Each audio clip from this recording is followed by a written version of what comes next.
Hello दोस्तों, स्वागत है आपका अपने यूट्यूब चैनल प्रतिमास यूनिक डायरी में।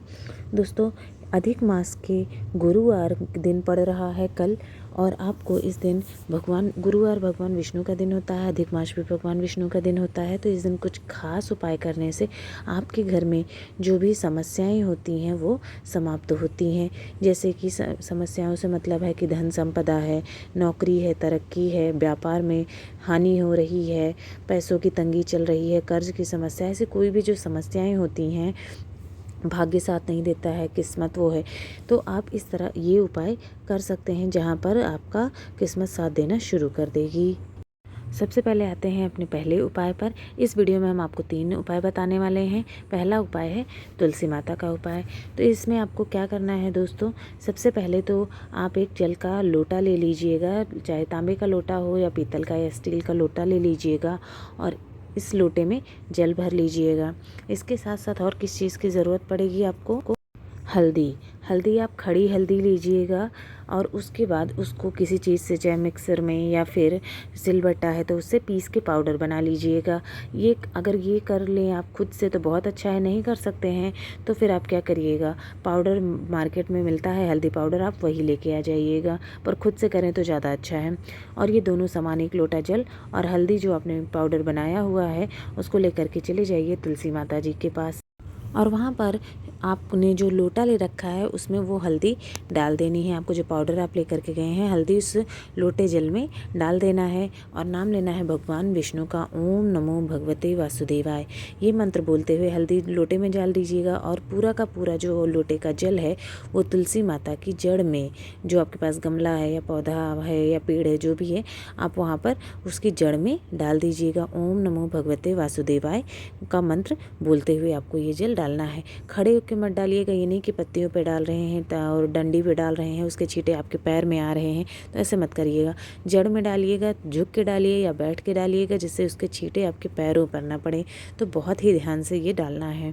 इसको डालने के बाद जब जल आपने पूरा का पूरा डाल दिया जड़ में, उसके बाद आपकी जो भी मनोकामना है, जो भी धन की समस्या चल रही है, काम नहीं हो रहा है, आर्थिक तंगी चल रही है, तो आपको अपनी जो भी बात है वो वहाँ पर मनोकामना व्यक्त करनी है।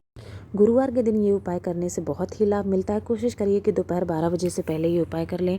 तुलसी माता का उपाय है तो शाम के समय के बाद ना करें इसको। ठीक है दोस्तों, बहुत ही आसान उपाय है, आपके घर पे ही सब चीज़ें हैं, कहीं जाने की ज़रूरत ही नहीं है, आप कर सकते हैं। अब आते हैं हम अपने दूसरे उपाय पर। दोस्तों, अगर आपकी कोई इच्छा कई दिन से अधूरी है, इधर उधर भटक लिया, बहुत पूजा पाठ भी कर लिया, मनोकामना पूरी नहीं हो रही है, कोई बहुत इच्छा है, आप चाहते हैं आपकी मनोकामना जो है वो पूरी हो जाए, तो आपको क्या करना है, एक बेलपत्री लेनी है।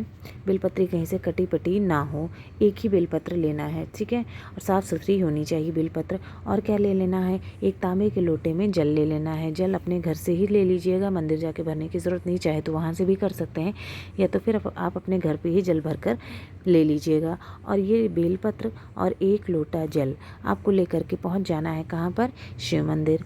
शिव मंदिर में जाकर आपको शिवलिंग के पास बैठ जाना है, और वहाँ पर जो माता अशोक सुंदरी का स्थान होता है, शिवलिंग के जो बीच का भाग होता है, जहाँ से जलाधारी से जल नीचे गिरता है, वहाँ पर जो बीच का भाग है वो माता अशोक सुंदरी का स्थान होता है, भगवान शिव की प्रिय पुत्री का स्थान है वो।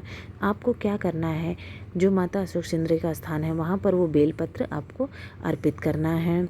अर्पित करते हुए ध्यान दीजिएगा कि बेलपत्री की जो डंडी थोड़ा सा बड़ी लीजिएगा, जिससे वो थोड़ा जलाधारी तक आ जाए, और उसके बाद शिवलिंग की तरफ पत्ती का मुख होना चाहिए, और जो डंडी है वो जहाँ से जल नीचे गिरता है वहाँ पर होना चाहिए। ठीक है दोस्तों, डंडी उस तरफ होनी चाहिए और शिवलिंग की तरफ पत्ती का मुंह होना चाहिए। इस तरह से आपको बेलपत्र अर्पित करना है।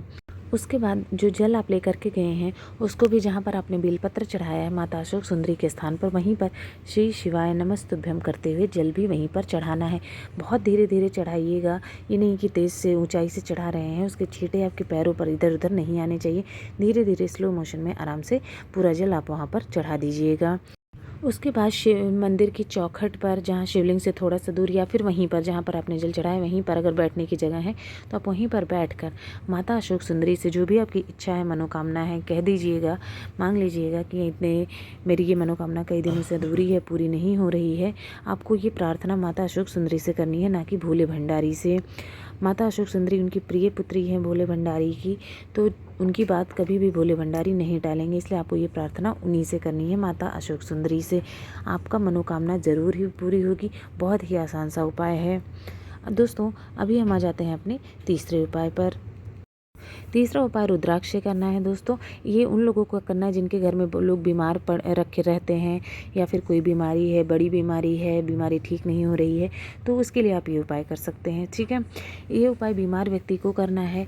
पहले तो एक रुद्राक्ष लेना है जो आपका सिद्ध किया हुआ हो। अगर सिद्ध नहीं है तो मैं बताती हूँ कैसे सिद्ध करना है आपको। रुद्राक्ष को सबसे पहले तो तेल में या तो फिर दूध में कुछ देर डालकर रखे रहना है। ठीक है, करीब आधा घंटा आप उसमें डाल के रखे रहिए। उसके बाद उसको निकाल करके आपको लेकर के चले जाना है शिव मंदिर।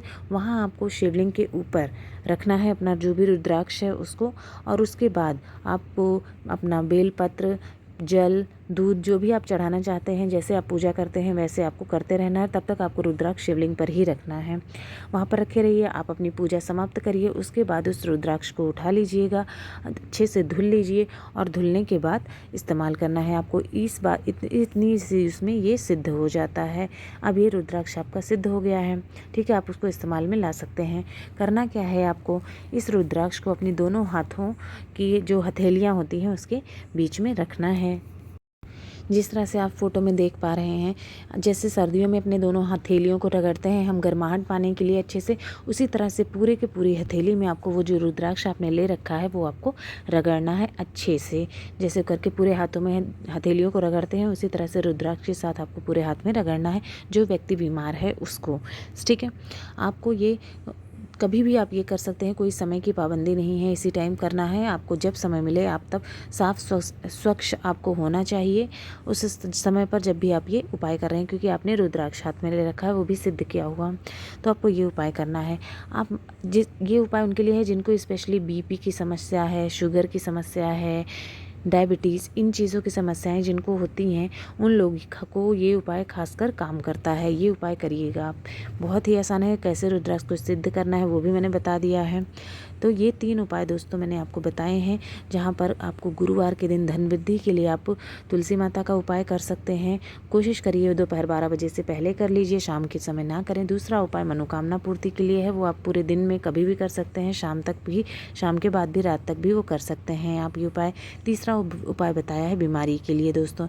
आपको जो भी उचित लगे, जो भी लगे वो उपाय आप कर सकते हैं। भगवान विष्णु की माता लक्ष्मी की कृपा आप पर हमेशा बनी रहे। भगवान भोले भंडारी आपके सभी कष्टों को दूर करें। श्री शिवाय नमस्तुभ्यम। ओम नमो भगवते वासुदेवाय।